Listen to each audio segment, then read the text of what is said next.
오늘 연세대학교 세브란스 병원에서 1% 나눔운동 10주년 기념 예배로 이렇게 초대를 해주셔서 감사합니다. 더군다나 오늘 백가정보등교회 500호 가정을 결혼식을 맺을 수 있게 해주셔서 이것 또한 1% 나눔운동의 큰 기념비적인 일이라고 저는 생각합니다. 연세대학교 또 세브란스 병원이라고 하는 이곳 자체가 하나님의 사랑으로 만들어진 곳이고, 또 저희 세브란스 병원도 선교사분들 그리고 세브란스라고 하는 이런 후원자분들의 나눔으로 만들어진 병원이고, 또 저희가 그것을 실천하고 있다고 생각합니다. 오늘 499호 가정과 500호 가정을 합니다. 백가정 보듬기 운동은 2011년 1월에 제안을 해서 시작한 운동입니다. 사회적으로는 기초수급자라고 해서 법적으로 보호받는 사람들이 있습니다. 그러나 사각지대에 있는 분들은 전혀 보호받지를 못합니다. 그래서 저희가 제안한 것이 우리의 힘으로 도움을 드리자. 그래서 교회와 성당과 사찰과 개인과 법인이 매월 평균 30만 원씩을 그 가정이 자립할 때까지 지원하는 프로그램입니다. 2011년도 100가정을 달성했습니다. 그리고 오늘 500호 가정에 이르고 있습니다. 지금까지 지원된 금액의 총 합계 금액이 26억 원입니다. 한 사람 한 사람이 작게는 10만 원, 많게는 50만 원씩 매월 지원하는 금액인데요.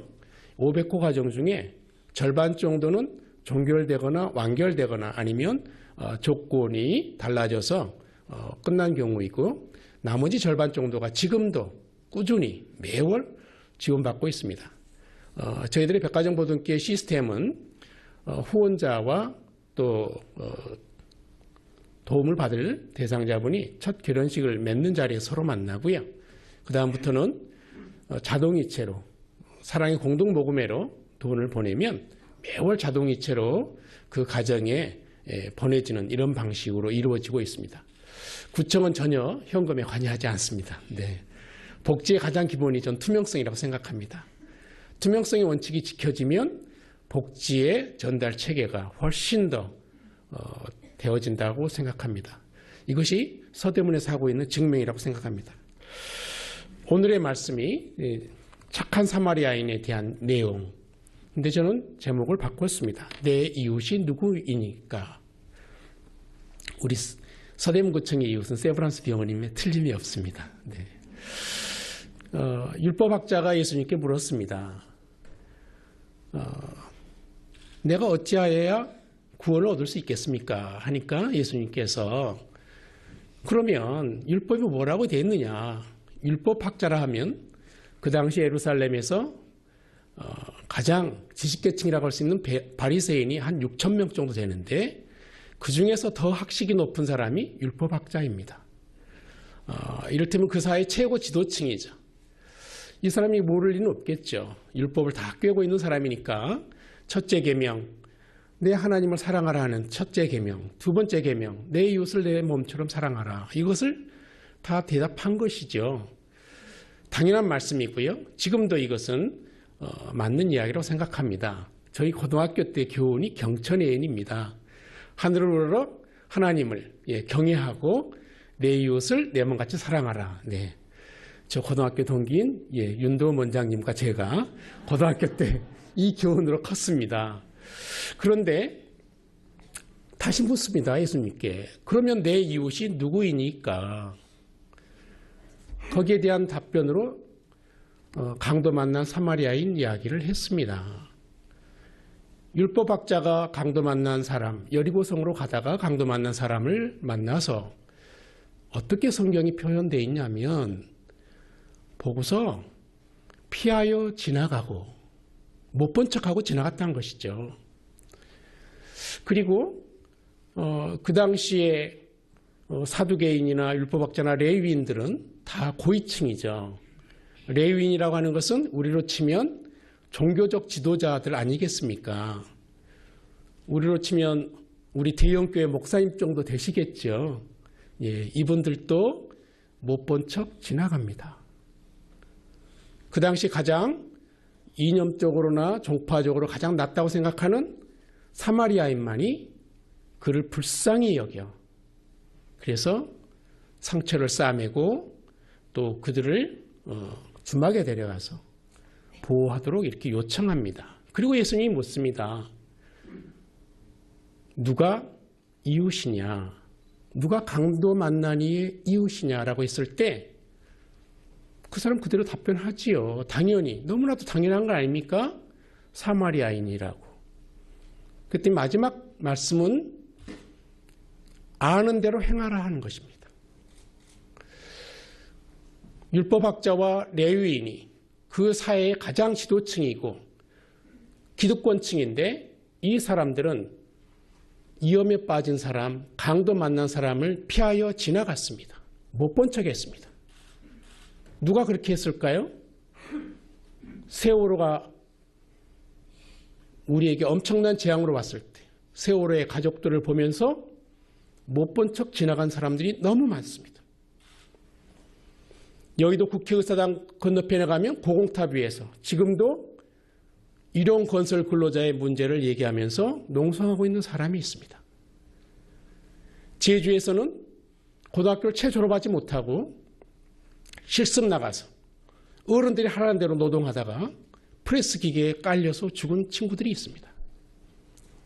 해외에서 이주해 와서 노동하다가 다쳐서 모든 희망이 좌절된 이주 노동자의 눈물이 있습니다. 그런데 우리는 이를 모르는 척, 못 본 척 지나갑니다. 종교적으로 열성적인 사람들, 예수 시대에도 다른 사람의 공궁을 간과하거나 그것을 보고도 못 본 채 지나쳐버렸습니다. 경건을 표방한 전형적인 사람들, 대제사장과 레위인의 이선을 현재도 하고 있지 않습니까? 조금만 더 둘러보면 그들의 미세한 신음소리가 들리지 않으십니까? 남편의 폭력으로 한부모 가정으로 살고 있는 수많은 여인들, 아무런 보호 없이 내쳐진 미혼모와 그 아이들, 그리고 자식에게까지 버려진 소외된 홀로 사는 노인들의 아픔의 소리가 그러한 이들의 운명이라고 우리가 모른 척 해야 하나요? 이 사회 시스템이 강도처럼 그들을 겁박하고 아무리 열심히 일해도 나아질 수 없는 굴레를 천형처럼 드리워도 이것을 숙명처럼 여기고 살아야 하나요? 알바생으로 졸린 눈으로 아무리 일해도 적은 일당으로 한없이 갑질을 당해야 하는 이들도 이 땅에서 강도당한 이들이 아닌가요? 산업재해로 꿈을 잃어버린 이주 노동자의 눈물을 우리는 예민해서는 안 될 것입니다. 장애를 갖고 태어난 아이를 붙들고 매일매일 힘들어하는 엄마들의 마음을 조금이라도 헤아려 보아야 하지 않을까요? 이 땅의 대제사장, 율법학자, 레위인이 누구입니까? 최근에 명성교회 김사만 목사와 그리고 그 아들 김하나 목사에게 대형교회를 세습해 주었습니다. 이 땅의 권력과 부를 누리면서 교인들로부터 숭상받고 있으니 그들은 그야말로 이 땅의 경건한 사람들이요, 이 땅이 그들에게는 천국일 것입니다. 저는 감리교회 장로입니다. 그러나 감리교도 역시 부끄럽습니다. 감리교회 유명한 형제 목사들, 김홍도, 김선도, 김국도, 이들도 금남교회, 광림교회, 임마누엘교회를 아들들에게 다 물려주었습니다.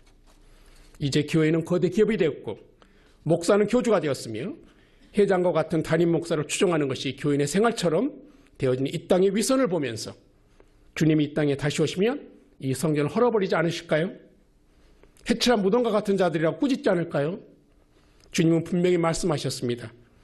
이웃은 내 교회의 교인이 아니라 너와 함께 이념을 같이 하는 정치적 동지나 동료가 아니라 강도 만난 사람, 이 사회에서 버려지고 억압받고 억울한 눈물을 흘리는 사람이라고 주 예수님이 분명히 말씀하셨습니다.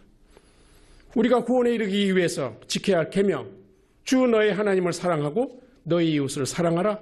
그 이웃은 이 세상 가장 작은 자라고 하셨습니다.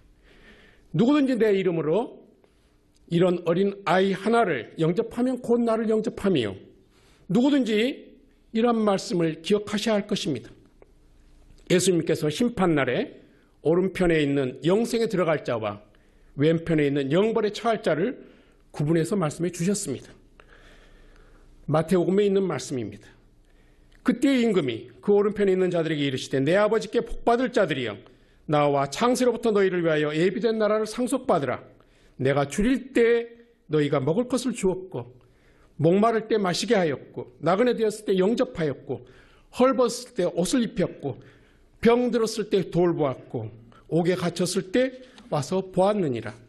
이에 의인들이 대답하여 이르되 주여 우리가 어느 때에 주께서 줄이신 것을 보고 음식을 대접하였으며 목마르신 것을 보고 마시게 하였나이까. 어느 때 나그네 되신 것을 보고 영접하였으며 헐벗은 것을 보고 옷 입혀나이까.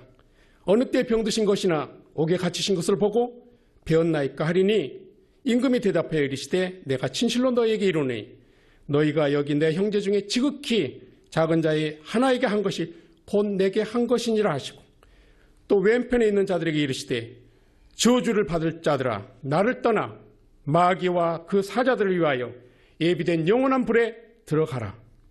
내가 줄일 때 너희가 먹을 것을 주지 아니하였고 목마를 때 마시게 하지 아니하였고 나그네 되었을 때 영접하지 아니하였고 헐벗을 때 옷 입히지 아니하였고 병들었을 때와 옥에 갇혔을 때 돌보지 아니하였느니라 하시니 그들도 대답하여 이르되 주여 우리가 어느 때 주께서 줄이신 것이나 목마른 것이나 나그네 되신 것이나 헐벗은 것이나 병드신 것이나 옥에 갇히신 것을 보고 공양하지 아니하더이까. 이에 임금이 대답하여 이르시되 내가 진실로 너에게 이르노니 이 지극히 작은 자 하나에게 하지 아니한 것이 곧 내게 하지 아니한 것이라 하시리니 그들은 영벌에 의인들은 영생에 들어가리라 하셨습니다. 이 지극히 작은 자가 누구입니까? 이 세상의 사회적 약자인 노숙자, 병들어도 가난해서 치료받기 어려운 한부모의 가족, 해고된 노동자, 아무리 일을 해도 나아지지 않는 임시직 계약직, 그리고 알바생들. 그런데 주님은 바로 이 지극히 작은 자가 바로 예수님이라고 하십니다. 1% 나눔 운동으로 치료를 받은 86명의 환자들도 바로 예수님입니다. 성탄의 계절에 우리에게 오신 예수님이 나는 바로 그 자리에 있다. 한없이 아파하며 신음하고 눈물 흘리는 바로 그 자리에 강도 만난 이웃의 모습으로 예수님이 와 있다고 하십니다. 율법학자는 내 이웃이 누구입니까? 라고 물었습니다. 자기 이웃이 누구냐고 묻고 있는 것입니다. 그런데 예수님은 강도 만난 자의 이웃이 누구인가라고 물었습니다. 나는 누구의 이웃이 되고 있는가? 예수님께서 말씀하십니다. 너도 가서 그와 같이 하라. 알았으니 실천하라는 것입니다.